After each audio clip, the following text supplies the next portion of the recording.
Baik, jadi ini gue mau baca speech gue. eh, Cuma buat Gemini nilai aja. Ini bukan kayak latihan resmi atau penampilan resmi. Ini cuma buat menemukan nada. Jadi untuk Gemini tolong nilai nadanya ini bagus apa enggak untuk dipakai untuk saya menampilkan gitu. Sebentar. Speech gue. Oke, ini dia. Estimated maritime losses over 500 trillion rupees every year. Active partial vessels 34. Average black oil utilization 33%. Mangrove coverage declining. Marine debris rising. Projection continued structural strain. That is not the ocean failing. That is a system reporting inefficiency. Imagine this. A ship arrived from 5 centuries ago steps ashore in modern Indonesia. He touches steel hulls, observes radar towers, watches cranes lifting containers like giants. He recognizes progress. Now imagine a port master from 50 years ago entering one of our busiest ports today.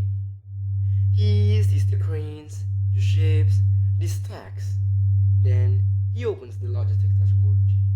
Queues, pile capacity, containers returning empty. The tools evolve, but the coordination pattern remained familiar.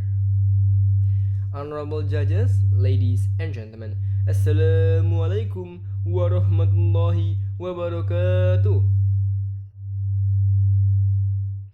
My name is Hanif Mulya Rahim from Senior High School number 13, Palembang, and today I stand here not as a maritime authority, but as part of a generation raised inside integrated systems. We understand one simple principle. When a system leaks, you redesign the architecture. Maritime is not just water and vessels. It is economic circulation. It is food security. It is sovereignty in motion. It determines whether a coastal village thrives or slowly disappears. This is not only about containers and cargo. It is about young fishermen in Belawan who cannot compete with illegal vessels because our surveillance network is fragmented. It is about coastal families whose livelihood depend on a system that failed quietly. Right now, 3 structural gaps demand attention. First, fragmented surveillance. Satellite feeds exist. AIS tracking exists. Naval patrol exists. But without integration, visibility becomes partial, and partial visibility invites exploitation. Second, disconnected erosion. Mangroves retreat, coral ecosystem weaken. Environmental resilience and economic resilience are not separated conversations. They are the same system. These are not isolated problems.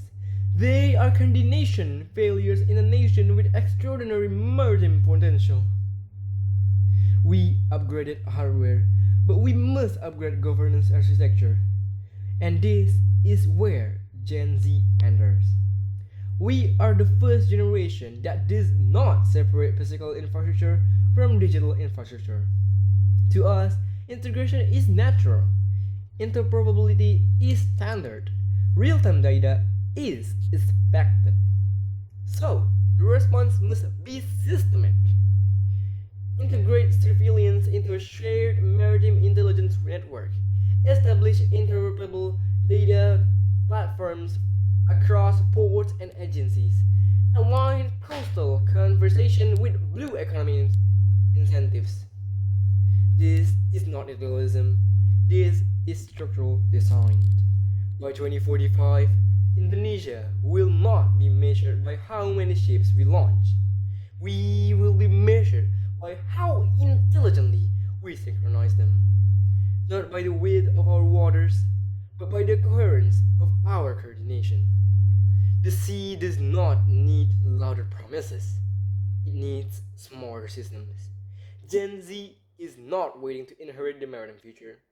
We are ready to upgrade it, and we are ready to lead it. Thank you. Assalamualaikum warahmatullahi wabarakatuh.